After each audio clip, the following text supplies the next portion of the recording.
Ó Mãe Santíssima, intercedei por nós para que possamos bem compreender os ensinamentos de vosso Divino Filho, nosso Senhor e Salvador Jesus Cristo, e as explicações dos pais da Igreja. Ó Virgem Imaculada, ofereço-vos este trabalho e peço que abençoeis aqueles que o ouvirem, e que seja para a maior honra e glória de Deus. Amém. Senhor onipotente, purificai o meu coração e os meus lábios. Vós, que purificastes os lábios do profeta Isaías com o carvão em brasa, e dignai-vos, por tal modo, purificar-me com a vossa misericórdia, para que possa dignamente anunciar o vosso santo Evangelho. Por Jesus Cristo, nosso Senhor. Amém. Senhor, abençoai-me. Que o Senhor resida no meu coração e nos meus lábios, para que anuncie digna e convenientemente o seu Evangelho. Amém. Evangelho de Nosso Senhor Jesus Cristo, segundo São João. Aparições aos discípulos. Um dos 12, Tomé, chamado Dídimo, não estava com eles quando veio Jesus. Os outros discípulos então lhe disseram: Vimos o Senhor. Mas ele lhes disse: Se eu não vir em suas mãos o lugar dos cravos, e se não puser meu dedo no lugar dos cravos e minha mão no seu lado, não crerei. 8 dias depois, achavam-se os discípulos de novo dentro de casa, e Tomé com eles. Jesus veio, estando as portas fechadas, pôs-se no meio deles e disse: A paz esteja convosco. Disse depois a Tomé: Põe teu dedo aqui e vê minhas mãos. Estende tua mão e põe-na no meu lado, e não sejas incrédulo, mas crê. Respondeu-lhe Tomé: Meu Senhor e meu Deus. Jesus lhe disse: Porque viste, creste. Felizes os que não viram e creram. Comentários dos pais da Igreja. São João Crisóstomo. O sacerdote que, conquanto tenha administrado bem a própria vida, não tiver olhado com diligência pela vida dos outros, será mandado com os ímpios à geena. Sabendo, pois, como é grande o perigo que correm, tende por eles a maior devoção, ainda que não sejam muito nobres, pois não é justo que sejam julgados pelos que estão submetidos à sua jurisdição. E ainda que a vida deles seja vergonhosa e irrepreensível, não serás lesado na administração de nenhuma das graças que lhes foram confiadas por Deus. Com efeito, sobre os dons que vêm de Deus, não tem o sacerdote, não tem nem mesmo o anjo ou o arcanjo controle algum, mas é o Pai, o Filho e o Espírito Santo que tudo ministram, e o sacerdote apenas empresta sua língua e mão. Não seria justo, afinal, que por maldade alheia aqueles que abraçaram a fé saíssem prejudicados no que diz respeito aos sacramentos da salvação. Pois bem, reunidos todos os discípulos, faltava apenas Tomé, que ainda não voltara da debandada que acontecera na paixão. Por isso está dito: um dos 12, Tomé, chamado Dídimo, não estava com eles quando veio Jesus. Alcuíno. Dídimo, nome grego, em português se traduzirá como gêmeo, duplo ou duvidoso, em virtude do seu coração duvidoso em crer. E Tomé quer dizer abismo, porque penetrou com uma fé segura a profundeza da divindade. São Gregório. Não é por acaso que aquele discípulo eleito estava então ausente. A clemência celestial conduziu tudo de maneira espantosa para que esse discípulo incrédulo, quando apalpasse em seu mestre as feridas da carne, sarasse em nós as feridas da infidelidade. Com efeito, a infidelidade de Tomé aproveitou mais a nossa fé que a fé dos discípulos que creram, pois, à medida que ele é reconduzido à fé pelo toque, nossa mente põe de lado toda dúvida e é consolidada na fé. São Beda. Pode-se perguntar por que o evangelista diz que Tomé estava então ausente, se Lucas escreve que os 2 discípulos que foram a Emaús, ao voltar a Jerusalém, encontram os 11 reunidos. Ora, é necessário admitir que houve um intervalo de tempo em que Tomé se retirou da congregação e Jesus apareceu no meio deles. São João Crisóstomo.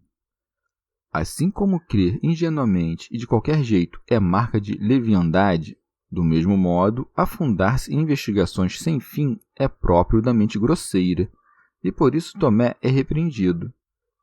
Não creu nos apóstolos quando lhes disseram que viram o Senhor, não tanto por desacreditar o testemunho deles, quanto por pensar que a coisa mesma era impossível. Daí que siga. Os outros discípulos então lhe disseram: Vimos o Senhor. Mas ele lhes disse: Se eu não vir em suas mãos o lugar dos cravos, e se não puser meu dedo no lugar dos cravos e minha mão no seu lado, não crerei. Sendo de entendimento mais grosseiro que os outros, buscava apoiar a fé no mais grosseiro dos sentidos, o tato, e nem mesmo em seus olhos se fiava. Por isso, como se não bastasse dizer: Se eu não vir, ainda acrescentou: Se não puser meu dedo no lugar dos cravos e minha mão no seu lado, não crerei. São João Crisóstomo. Considera a clemência do soberano. Considera como, pelo bem de uma só alma, expõe seu corpo aberto de feridas e como se achega para salvar um só homem. Sem dúvidas, os discípulos que anunciaram a ressurreição eram dignos de confiança, bem como o próprio Senhor quando a prometera. Todavia, como Tomé precisasse de mais uma prova, Cristo não a negou, mas não lhe apareceu logo, e sim após 8 dias, para que, ouvindo de todo lado os testemunhos dos discípulos, tivesse um desejo cada vez mais aceso de vê-lo e uma fé muito mais firme quando finalmente recebesse a prova. Daí que esteja dito: 8 dias depois, achavam-se os discípulos de novo dentro de casa, e Tomé com eles. Jesus veio, estando as portas fechadas, pôs-se no meio deles e disse: A paz esteja convosco. Santo Agostinho. Perguntas-me: se entrou a portas fechadas, onde está a extensão do corpo? Respondo: se caminhou sobre o mar, onde está o peso do corpo? Ora, o Senhor fez isto porque era o Senhor, ou por acaso, desde que ressuscitou, deixou de ser o Senhor? São João Crisóstomo. Jesus para no meio dos discípulos e não espera até que Tomé o interrogue, mas se antecipa e, para mostrar que estivera presente quando o apóstolo falava com seus colegas, emprega as mesmas palavras que ele. Começa, de certo, repreendendo: Põe teu dedo aqui e vê minhas mãos. Estende tua mão e põe-na do meu lado. Depois, porém, o instrui e ensina: E não sejas incrédulo, mas crê. Repara como ainda vacilavam na incerteza e na descrença antes de receberem o Espírito Santo. Depois que o receberam, porém, se mantiveram firmes pelo resto da vida. É razoável perguntar-se, ademais, como podia um corpo incorruptível ter ainda as marcas dos pregos? Mas não deixes que isso te perturbe. Era uma concessão à fraqueza dos homens, para que se convencessem de que era ele o que fora crucificado. Santo Agostinho. Nosso Senhor poderia, caso quisesse, limpar do seu corpo ressuscitado e glorificado toda marca de ferimento, mas conhecia bons motivos para conservar as cicatrizes. Assim como mostrou as feridas a Tomé, que se recusava a crer a menos que as tocasse e visse, do mesmo modo as há de mostrar aos seus inimigos, não para dizer-lhes como a Tomé, porque viste, creste, e sim para dar-lhes a prova irrefutável da verdade e dizer: Eis o homem que crucificastes, vedes os ferimentos que lhe cravastes, reconheceis o lado que perfurastes, porque foi aberto por vós e para vós, mas não quisestes entrar. Por algum motivo que desconheço, o amor que temos pelos bem-aventurados mártires nos provoca o desejo de ver no reino as cicatrizes e feridas que sustentaram no corpo em nome de Cristo, e talvez as vejamos mesmo. Não serão, afinal, uma marca de feiura, mas de honra, e brilharão como uma beleza que, embora gravada no corpo, não será do corpo, mas da virtude deles. E se, em seus martírios, alguns de seus membros foram mutilados ou decepados, nem por isso ficarão sem os membros na ressurreição dos mortos. A eles, afinal, foram dirigidas as palavras: não se perderá um cabelo de vossa cabeça. Mas, se for conveniente que, nesse novo século, os sinais dos gloriosos ferimentos sejam visíveis na carne mortal, as partes do corpo em que algum membro tenha sido truncado ostentarão cicatrizes, porém com seus membros restituídos, e não faltantes. E ainda que todos os defeitos infligidos ao corpo nesse momento desapareçam, não deverão ser taxados de defeitos ou vícios, e sim de emblemas de virtude. São Gregório. O Senhor ofereceu para ser tocada a mesma carne que introduzira a portas fechadas naquela casa. Nisto vemos dois feitos espantosos e, ao menos para a razão humana, contrários entre si. Que seu corpo fosse incorruptível após a ressurreição, mas, ao mesmo tempo, tocável. Tudo o que é tocável, afinal, necessariamente se corrompe, e o que não se corrompe não pode ser tocado. Nosso Senhor, exibindo-se ao mesmo tempo incorruptível e tocável, mostrou como seu corpo ressuscitado tinha ainda a mesma natureza de corpo, mas já outra glória. São Gregório. Após a glória futura da ressurreição, também o nosso corpo será sutil por efeito do poder espiritual, mas palpável, em virtude da sua natureza verdadeiramente corpórea, e não como escreveu Eutíquio, impalpável e mais sutil que o vento e o ar. Santo Agostinho. Tomé, vendo e tocando o homem, confessava o Deus que não via nem tocava. A visão e o toque o levaram a uma fé afastada de toda dúvida, e por isso segue. Respondeu-lhe Tomé: meu Senhor e meu Deus. Teofilacto Diócrida.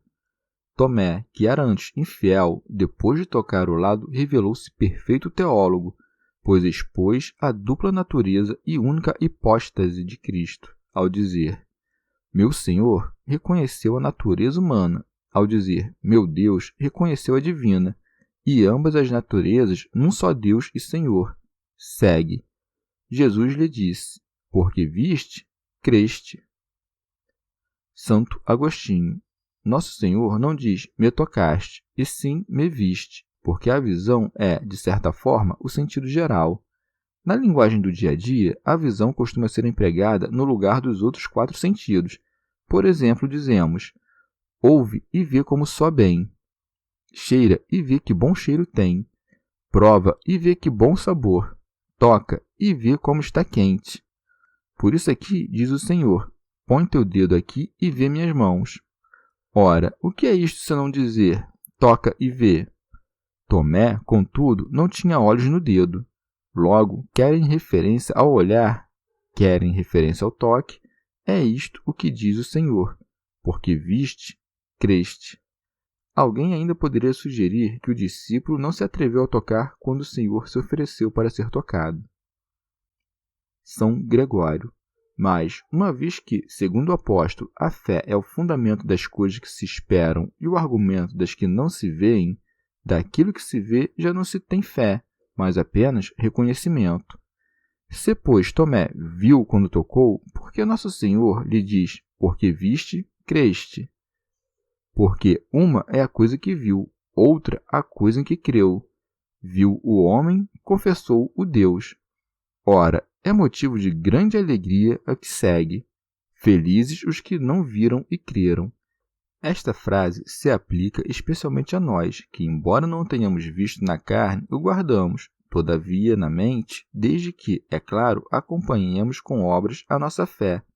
Com efeito, o verdadeiro fiel é aquele que pratica com obras o que crê. Santo Agostinho.